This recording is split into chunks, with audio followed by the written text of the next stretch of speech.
Pode começar. Bom dia, gente. Então, hoje eu vou estar começando o primeiro assunto do capítulo que a gente vai estar estudando essa semana, né, no caso, que são dissoluções aquosas. Bom, para começar já introduzindo. Ih, peraí. Ah, foi. Para começar introduzindo o capítulo, então, o livro ele começa falando um pouco sobre como o desenvolvimento da vida ela começou em soluções aquosas. No caso aqui na vida da Terra, foi na água, né? E a grande parte do início desse capítulo é comentar sobre as propriedades da água, mas que até após a vida primitiva sair do ambiente marítimo, ela continuou se baseando ainda em soluções aquosas, tanto nas questões intracelulares dela. Então, falando aqui da água, da propriedade da água, as propriedades que ela tem, físicas e moleculares, elas vão estar sendo praticamente o que fez com que a estrutura de moléculas que fundamentam a vida se basearam. Justamente porque, bom, tudo se desenvolveu nesse meio, então ela vai ter uma forte ligação disso. É, tanto qual eles comentam um pouco, por exemplo, que se você pega outros ambientes, por exemplo, um outro planeta como Marte, você tem ambiente onde a água é encontrada congelada, você não tem muita vida naquele lugar, naquele planeta onde você tem pouca água, por exemplo. Então, esse capítulo ele vai querer falar um pouco, essa parte desse capítulo vai querer falar um pouco sobre as propriedades físicas e químicas da água. Tanto as propriedades dela moleculares, como elas dissolventes. Bom, então, dando início às propriedades da água, a gente aqui eu tenho aqui então a imagem da estrutura dela. É, No caso, então, a gente vai ter um oxigênio que vai estar conectado com dois hidrogênios. É, No caso, o ângulo desses dois hidrogênios para esse oxigênio vai ser de 104,5 graus, por exemplo. Vai ter essa disposição. E a distância de uma ligação covalente entre o oxigênio e o hidrogênio vai ser mais ou menos de 0,958 angstrom. Os angstrom, no caso, é a medida que, em grande parte, vai ser usada para definir uma distância entre dois átomos, principalmente. Bom, o outro ponto que ele tenta, que ele deixa elucidado é que dessas ligações, dessa ligação de oxigênio com hidrogênio, ela vai ter um caráter 33% iônico. Então, assim, a água ela vai ser altamente polar. E isso vai ser muito importante para diversas reações nessa solução. Bom, e falando um pouco, não tem como falar de água sem falar de uma das ligações mais importantes, não só para a água, mas como outras moléculas, por exemplo, o DNA ou RNA, são as ligações de hidrogênio. Bom, a ligação de hidrogênio, basicamente, como ele deixa aqui definido, ela vai estar ela vai estar tendo sempre um átomo doador ligado a um hidrogênio, onde você vai ter essa interação, essa ligação de hidrogênio com o átomo aceptor. No caso, então, o grupo doador, como ele define, vai ser fracamente ácido. Geralmente, por exemplo, aqui vai ser um nitrogênio ligado a um hidrogênio, um oxigênio ligado a um hidrogênio. E a gente vai ter o átomo aceptor, ou o grupo aceptor, que vai ser fracamente básico. Por exemplo, o nitrogênio ou oxigênio. É, E dentre de outros pontos que ele comenta, um importante também é como a disposição do hidrogênio vai estar para a nuvem eletrônica do oxigênio, por exemplo. Isso também, eu acho que ele não comenta nesse capítulo, mas eu imagino que ele comente mais à frente. O próprio ângulo de que você vai ter desse hidrogênio para essa nuvem eletrônica vai definir, por exemplo, a força dessa ligação. Então, isso é outra coisa que eu imagino que ele comente mais à frente. E um ponto que ele fala sobre é que uma um dos aspectos mais importantes para você ter uma relação, uma interação, uma ligação relevante, uma ligação de hidrogênio, o que faz com que ela seja forte, no caso, é, vai ser que o átomo central dessa ligação vai ser o próprio hidrogênio. E isso, o tamanho dele permite que ele consiga ter uma proximidade suficiente para que a associação eletrostática entre o hidrogênio e a nuvem eletrônica do oxigênio, por exemplo, ela seja significativa, ou seja, ela tenha força suficiente para ser mantida.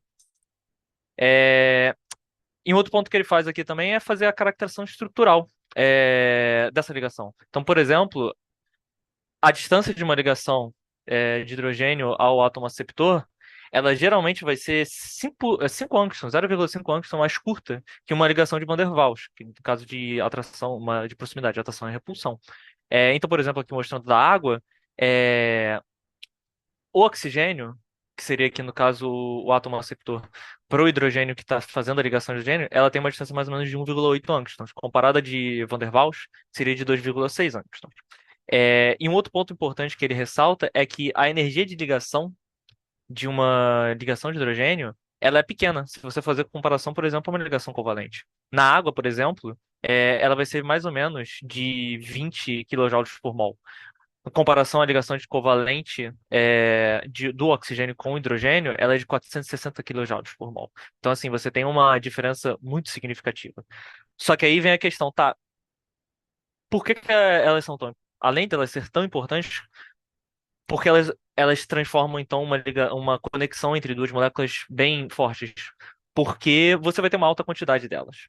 Então, por exemplo, se você pegar o DNA, a junção de dois nucleotídeos, ela é altamente estável porque você vai ter diversas ligações de hidrogênio, por exemplo. Bom, continuando. Tá. E outro ponto que ele ressalta seria, então, por exemplo, as propriedades físicas, a relação entre as ligações de hidrogênio e as propriedades físicas do gelo e da água, para ressaltar mais ainda a importância das ligações de hidrogênio. Então, por exemplo, aqui a gente tem é, a estrutura do gelo. Então, ele explica aqui que, por exemplo, você teria, no caso, uma molécula de água, ela estaria ao mesmo tempo ali doando duas ligações de hidrogênio. Então, no caso aqui, a gente tem essa molécula aqui central da água, ela doando para duas nuvens eletrônicas dos oxigênios vizinhos, de duas moléculas vizinhas, e ela estaria aceitando também duas ligações de hidrogênio com o seu próprio oxigênio. É, então, isso permitiria com que ela se organizasse nessa temperatura, obviamente, de uma forma organizada, e de uma forma que geralmente tem esse caráter tetaédrico, no caso aqui, como vocês podem ver. No caso, formando toda essa organização que mantém o gelo bem estável. E um outro ponto é que, com essa organização, a água ela também vai estar se expandindo. Isso, na verdade, também, como o próprio livro explica, vai ter implicações da própria vida. No caso, a água perdendo a densidade dela, quando ela chega numa temperatura baixa e se congela, ela permite que. Ela permitiria a vida, vamos dizer assim. Se fosse ao contrário, bom, como ele deixa explicado, a água, por exemplo, ela tendo uma maior densidade do que a água líquida, ela no oceano, por exemplo, afundaria. Então você teria um oceano congelado, provavelmente em temperaturas que não seriam amenas. Então ele explicaria que, pô, se você tivesse esse tipo de relação da água congelada sendo mais densa do que a água líquida, na verdade você não conseguiria ter vida e a Terra ficaria provavelmente numa era do gelo constante. Ela não conseguiria sair dessa era do gelo. Eu achei muito legal esse tipo de comentário, eu achei interessante esse ponto. E bom, daí ele chega ao último assunto dele, que seria a estrutura oscilante da água líquida. A gente viu que ali, quando a gente está com uma estrutura, quando a água está a 0 graus, congelada, basicamente você vai ter uma estrutura muito bem organizada que vai se manter naquele caráter tetraédrico e vai ficar ali estável. Conforme você vai saindo da temperatura, por exemplo, aqui ele comenta um pouco quando ela está próxima a 0 graus, você vai ter mais ou menos essa distância, 2,82 angstroms, de dois átomos vizinhos de oxigênio, por exemplo. Conforme você aumenta essa temperatura, ela vai começando a se tornar menos definida, essa distância entre átomos e moléculas de águas vizinhas.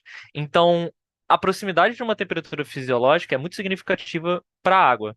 E por quê? Porque você vai ter a ruptura térmica da estrutura em curta distância das próprias ligações de hidrogênio. Então, as ligações de hidrogênio vão estar conseguindo se manter de forma constante, no caso falando de uma mesma ligação de hidrogênio, é, com a água no estado líquido, conforme a temperatura aumenta. Então, isso é um exemplo, por exemplo, da dificuldade de você tentar descrever a estrutura da água em um determinado instante.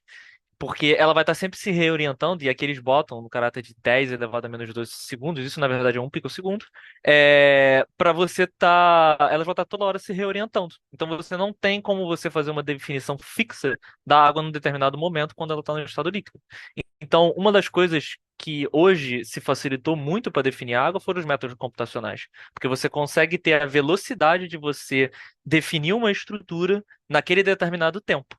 Antes você não conseguia isso, era muito mais difícil. Você tinha poucas técnicas que conseguiriam fazer isso. E bom, aqui ele fala que cada molécula de água estaria ligada a quatro vizinhas, onde as ligações de hidrogênio elas vão estar mais ou menos distorcidas e as redes de moléculas sempre vão ser irregulares e variadas. Aqui, por exemplo, ele mostra, no caso, você vai ter redes que vão ter três moléculas, depois podem ter quatro moléculas ou até mesmo seis moléculas, que vão estar sempre trocando e mudando a quantidade de moléculas de águas que estão dentro dessa rede. Então, você vai ter constantemente ela se rompendo e refazendo em intervalos aqui de duas ligações e que a cada 10 elevado a menos 11, um pouco maior que um pico segundo dela se refazendo.